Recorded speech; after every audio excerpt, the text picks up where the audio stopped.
Hi friends, Suzanne here. Welcome to another paper pumpkin alternative video on my YouTube channel and blog. If you're new to my channel, I want to say hi. This video will share alternative projects to stretch your paper pumpkin supplies. If you don't know what paper pumpkin is, click the link in the description box below and check it out. Well, hi friends. Welcome to a paper pumpkin alternative video.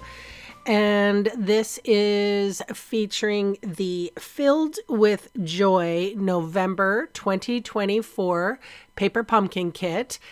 I was actually quite surprised to see these little stockings. I thought it was going to be a card. I don't look at all the updates that we get from Paper Pumpkin saying, oh, hey, check this Paper Pumpkin out. I had no idea. So I was a bit surprised. So the directions for this kit are a little different. Most of the time they make cards and envelopes or sometimes project kits, that sort of thing. And this one had these little cute stockings that you could fold down. And there was these tags that you could stamp and then put the baubles on and pin them to the stocking. So in case you wanted a craft to do with your kids or grandkids, this was great. Here is the stamp set. Obviously, I'm going to be featuring more of the stamp set than in other videos where I sort of take apart envelopes and such, because there were no envelopes this time around. All right, so these are the kit, or this is the kit for the month. And my alternative is to create something with this die cut negative piece. So after you punch those little pink and blue cards out, you get this shape. And I have been known to use all of the things in the kit. Sometimes I've used the tissue paper, sometimes I've used, whatever is. Most of the time I'm famous for ripping apart envelopes.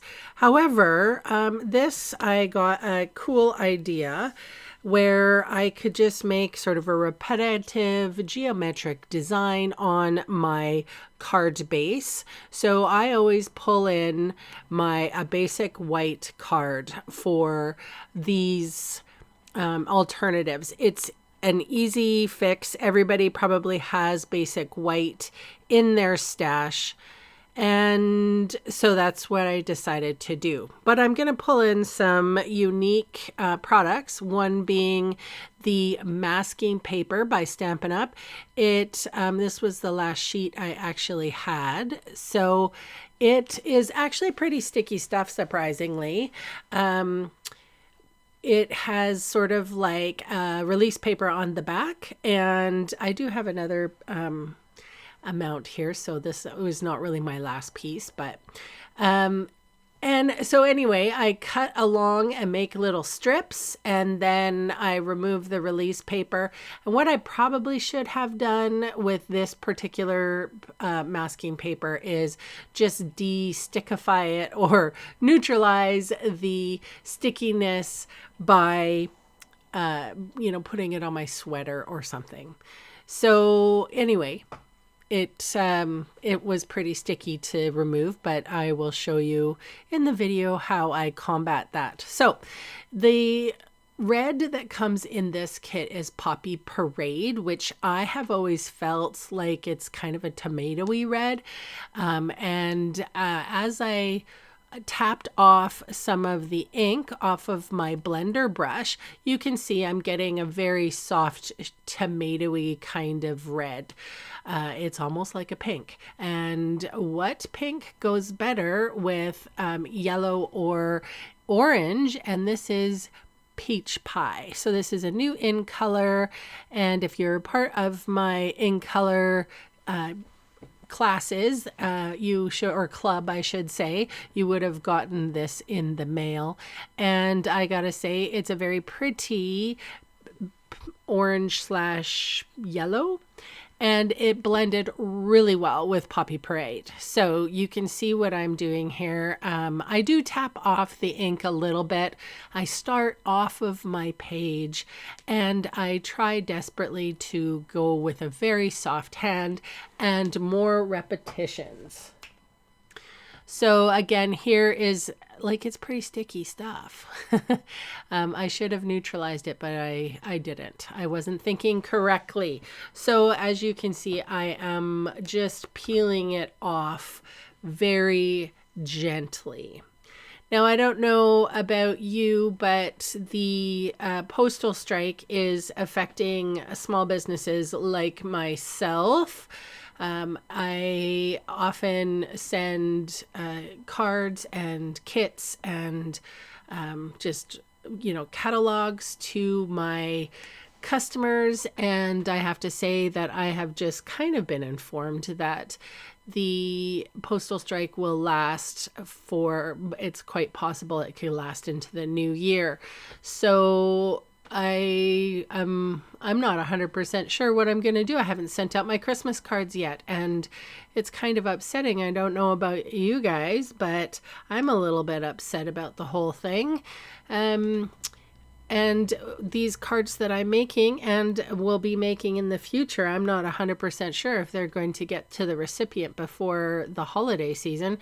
And I thought maybe what I could do in some of the videos coming up is to sort of feature New Year's wishes instead of holiday Christmas wishes. So this design, and where I'm getting with this, me rambling along, where I'm getting with this is that this design could be used as instead of a Christmas, it could be used in any kind of a greeting. It could have been, I could have chosen, say, blue and silver or something like that, and done more of a wintry New Year's kind of thing. I happen to like pink Christmas cards. I am a non-traditionalist. I'm not big into the red and green, although I do certainly lean to it because a lot of people really enjoy that. So it's always nice to give inspiration where it's wanted.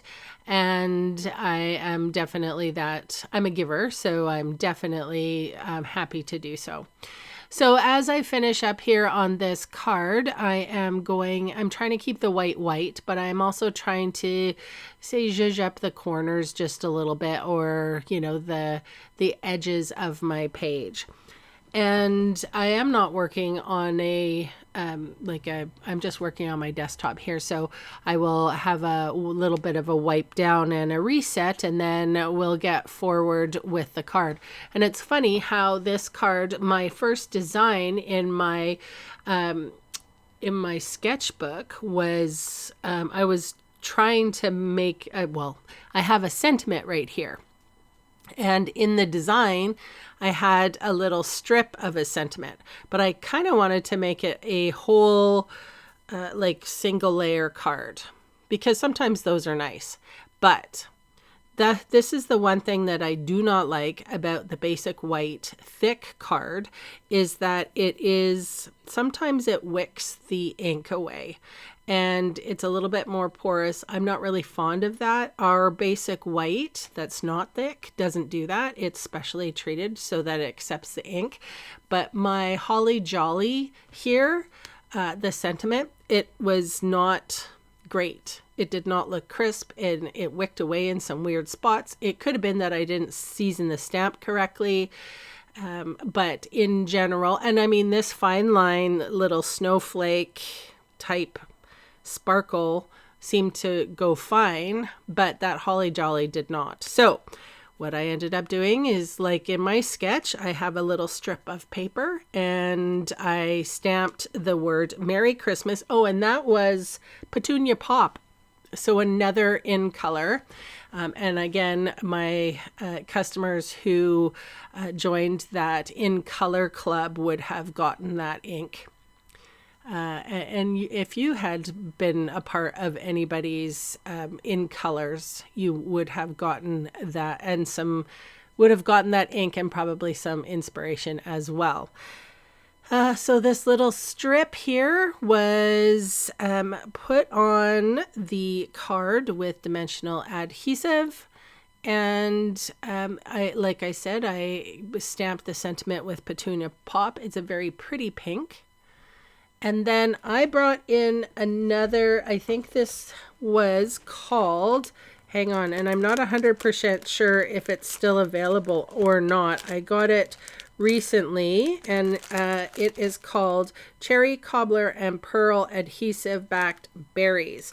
So I used pearl berries on this card as a little extra embellishment. I didn't think that the cherry cobbler would go well with it, but it did need sort of something on the end of that sentiment. So we're going to move on to card number 2. And again, I am featuring the stamp set for this. And I was just taking a look at it. Some of it is, yeah, like there's some really fun details in this stamp set. Actually, this is a very good stamp set to have in your stash. So there's a squiggle, a star, a dashed line, and then a few of the sentiments, Merry Christmas, sending lots of cheer, blah, blah, blah, holly jolly. Yeah, so I enjoyed that. There's also I would say it's a sparkle stamp. It's the bottom right there, and it looks like little stars, and I really like that. So we're going to make a strip utilizing those lined stamps, and then I'm going to use the bauble stamp and the Merry Christmas stamp, and also the sparkle stamp. So here's the sparkle stamp, and I just wanted to double check that I didn't want the sparkles to be too bright. So I stamped off and then stamped on, and I was happy that nothing bled, everything was good. I was happy. So I wanted to sort of create some sparkles behind the lined design that I'm going to create, and very lightly around where the baubles are going to go. That's just a little piece of paper or scrap paper that I'm stamping off on, and I am using, I think it was Daffodil Delight.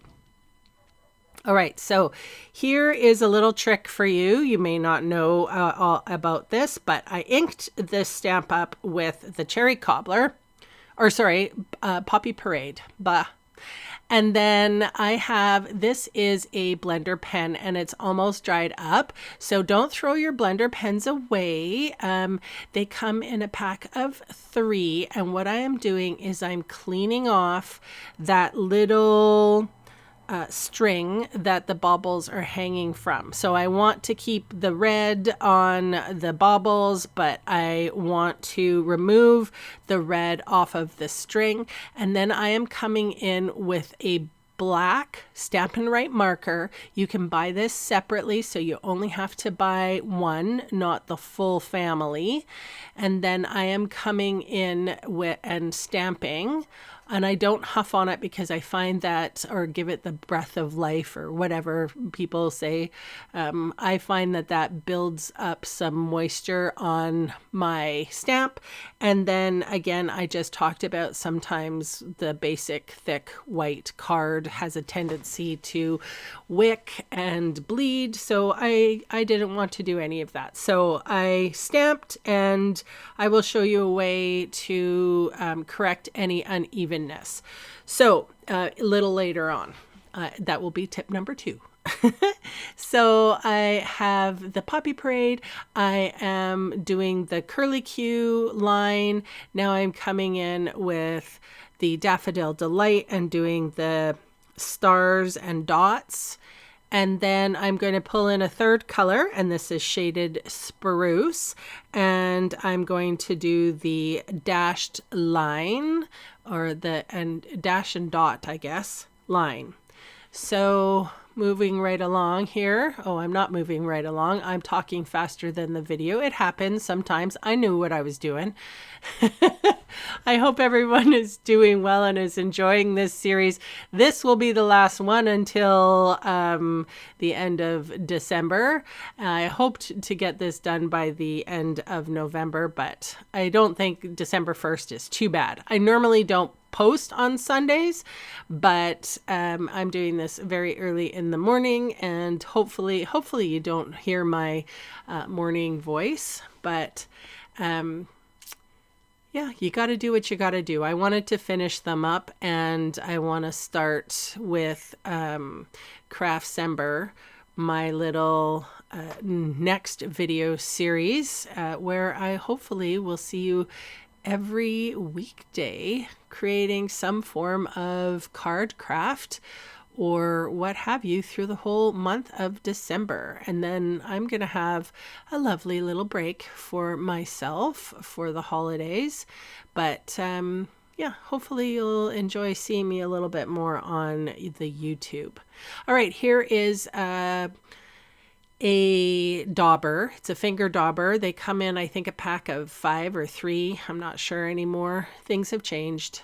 Anyway, and I am dipping into my Daffodil Delight, and I am basically ink sponging the edges. So what this does for me, especially when it's a white strip on a white page, it just gives it like a little bit of standing out. It stands out a little bit from that white so it doesn't disappear. And I didn't want to add too much more to this card. I want to keep these cards kind of simple, just giving you some ideas of what you could do with this card kit. Or it's not even a card kit, is it? It is a craft kit. And sometimes, you know, we get thrown a little curveball, and that's exactly what happened to me. I was kind of surprised, not to say the least. Here is my Merry Christmas sentiment. I just did that on an extra piece of basic white, regular weight paper. It stamps beautifully with my water-based ink, and I'm using my little paper snips here to actually fussy cut around Merry Christmas. I know a lot of you people would think I'm crazy because I like fussy cutting, but hey, I don't knock you, so don't knock me. So I used 2 mini dimensionals on the Merry Christmas, and the mini dimensionals I've gotten from kits, and I have a package of my own as well, so they are nice to collect from the Paper Pumpkin kits.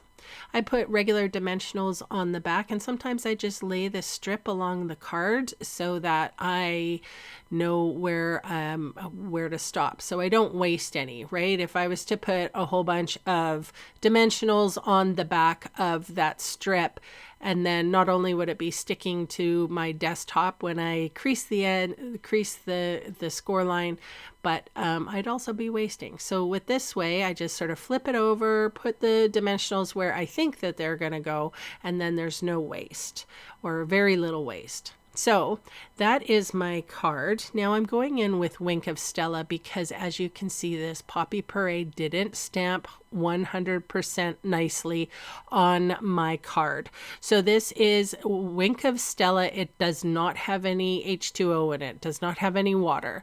So it will move the ink a little bit, but it's not going to bleach it out. And that's one of the things I have heard. When you refill your Wink of Stella, make sure that you make a mark or wrap a washi tape around it or color it with a permanent marker saying this is H2O in here, because what will happen is you'll get sparkle and H2O, and then all of the ink here will move and shift and bleach. And all I wanted to do was shift a little bit of the ink with the juice from the Wink of Stella and just sort of coat it a little bit to create a little bit nicer of a stamping. So now I'm squeezing some of that liquid juice from Wink of Stella, and I'm flicking it on my page. So it is a very soft detail, and it's wet right now, but you'll see in the stills how it just added just a little bit of golden glisten. And I made sure to try not to tap a huge amount. All right, so these are the stills. Hope you enjoy.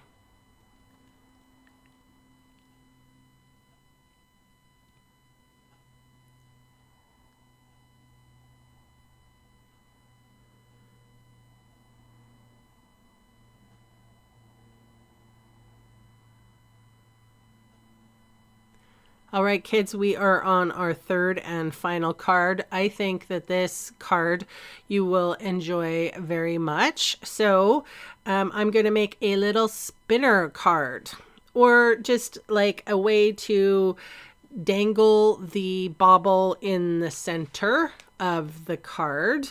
And I'm going to have to measure it because you're going to want to know how big my little hole was. And I got to find my ruler. So anyway, I did put some paper on this, some what we call in Stampin' Up designer series paper, but it's just really regular like pattern paper. We like our abbreviations, don't we? So the paper is the one that you get with the bow. It's called Take a Bow 6x6 DSP, or designer series paper, or pattern paper. I put a bit of adhesive right in the center. And then I went in, and here I went in with another paper pumpkin, because I know there is some fancy string and I didn't have any sparkly string. So I robbed from the August paper pumpkin kit. And now I am measuring here.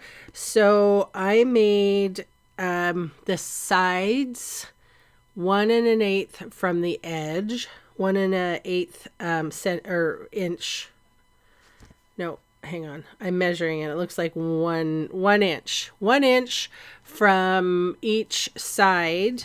And then it was 1 1/4 inches from the top and the bottom. So this hole is about 2 1/8 wide and 3 inches tall. Hopefully, you know, if you have a die that would cut this, much better. I didn't have a die that would be that exact size, and I wanted to share with you how to do it on your paper trimmer. So now that I've cut the adhesive all off, because it was just in the middle, I'm going to remove my little piece.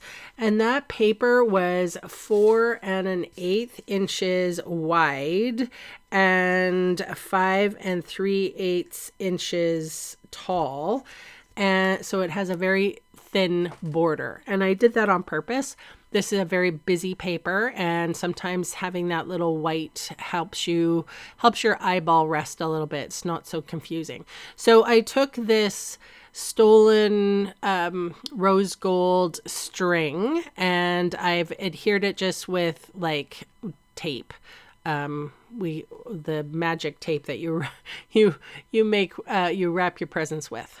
Scotch tape. And you can see here I am just burnishing it really well, and I actually double taped it. So after this I put one more little bit on, but you don't need to see that. Okay, so this is, and I made sure that the string was straight. Then I slipped in this bauble, and I made sure that it was in the center. And then I put 3 dimensionals on the string alone. So it's going to be very secure. And then I put 2 dimensionals on either side of the bauble. And then I'm going to come in with the other bauble and adhere that on top.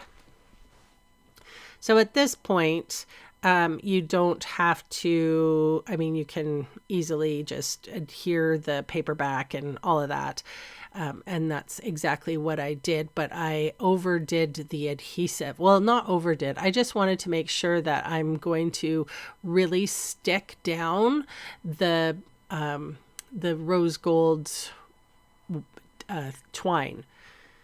So now I am just fitting it through. You can see your rectangle and your bauble. And all I have to do is put the bauble caps on. So, or toppers, or I remember some people have a word for what these are, and I can't remember. And I don't know what I did with the flat mini glue dots, so I'm just using the ones I have in my stash. I honestly don't know where it went. I cleaned my craft desk off recently, and yeah, things went awry. Now I can't find anything. It's too clean. I look around and I'm like, it's not within my vision. Where did I put it? Don't you do that sometimes when you clean stuff up and you're like, oh, this would suit a better purpose somewhere else, and then you're like, where did it go? All right, so mini glue dotted the topper on, and now I'm folding the card, crease bone folder here. And I mean, it looks cool just the way it is, right? But I need to put a sentiment on it. So just a little piece of, let's see, it was 2.25 inches wide and 1/2 inch long for the sentiment. And then I just didn't like the white on, it needed some grounding. So I took a little strip of shaded spruce from my scraps and I adhered that on the bottom. I think it did wonders. Trimmed off the excess, and then put my Merry Christmas on dimensionals and put it right underneath the bauble. And it's exactly the same size as the opening. So I meant to have it that size. And then, so here I am, I'm going to spin my little bauble. It goes fast, you guys, so watch. So I'm spinning it, I'm closing it. Oh, look, I've got a card. I'm a recipient, and I'm going to open up and see what it says. Oh, look at that. It spinned on me. And then I'm going to do it again in case you missed that. So, and it doesn't matter which way you spin it, whatever you want to spin it, you can. Just don't overspin it, and don't twist your string out. So, oh, here I am, the recipient. I'm going to open the card now. Oh, look at that. Thank you so much for watching my Paper Pumpkin alternative video catch-up series.